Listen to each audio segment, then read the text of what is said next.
I haven't reviewed the first season of Boardwalk Empire because it's been so long since I saw it and I don't really remember all of it.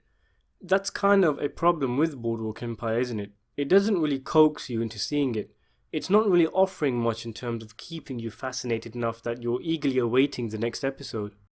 It does say something that I attempted to watch season 2 yonks ago, but lost interest after around 4 episodes and recently made the commitment to sit through all of the episodes in the season. It's quite strange because Boardwalk Empire isn't boring, but it just doesn't have that zip, that spark that many shows have that keep you on the bottle. They keep you addicted to episode after episode. Comparisons to shows like The Sopranos are unfair but understandable, and when you think that Boardwalk Empire is supposed to be the story of the gangsters of the classic American era, Lucky Luciano, Al Capone, Joe Masserio, Arnold Rothstein, etc., etc. But as hard as it is to swallow this pill, as hard as it is to take, it doesn't live up to the promise. That's the truth of it. So far, at least. In fact, the promise of seeing more of the likes of Luciano and Capone, however fictional their tales in Boardwalk Empire is actually what drove me to start watching the series again.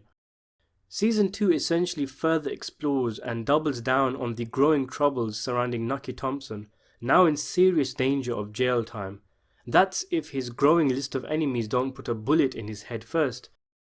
That growing list including Jimmy Darmondy, his former prodigy, now fully on Team Commodore along with a strong lineup.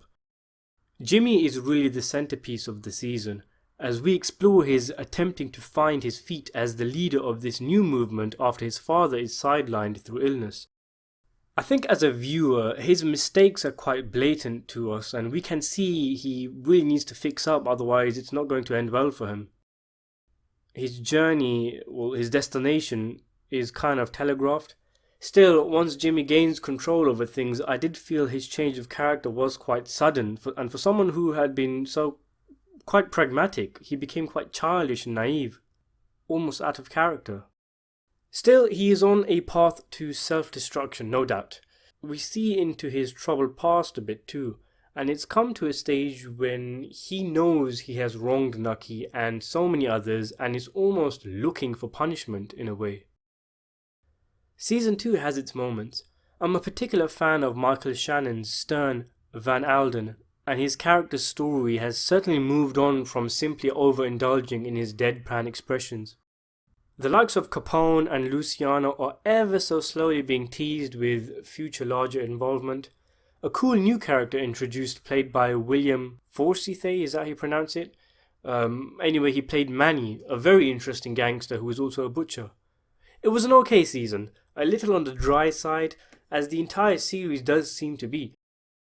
There was this annoying habit though, where you'd have a scene where something is about to happen. The constant meandering silence and shuffling of characters around creaky rooms is about to be shattered, but after a brief close-up of a character staring, the scene cuts to the next, almost like the best segment of each scene is still on the cutting room floor. A minor example would be when Van Alden gets his divorce letter. This would have been a major shock, especially to a character so usually in control and who I believe considers divorce to be a sin. But the camera shows him staring and then just moves on to a different scene. I wanted to see his immediate reaction. I wanted to see what he was going to do. Why did you dedicate time to him coming home, taking off his hat and shutting the door, but not to the interesting stuff? There's also another habit of characters thinking about stuff that we are well aware of, but never really speaking, bar the odd occasion. I know it sounds weird, but we know what conflict a character is experiencing, an internal conflict, but for some reason we get so many scenes of them sitting in bed or in their chair thinking things over. This wouldn't be a problem a few times here and there, but it really does happen a lot, and you think to yourself, could Boardwalk Empire use its time more wisely, dedicating screen time to more interesting and relevant things? After all, it's not as if the show is concerned with historical accuracy, unfortunately, so why not try things? The show feels limited in its presentation, but I'm scratching my head as to why. Perhaps the showrunners want to present a mature and restrained show, which is understandable but ultimately leaves you feeling Boardwalk Empire is good, but could be so much better.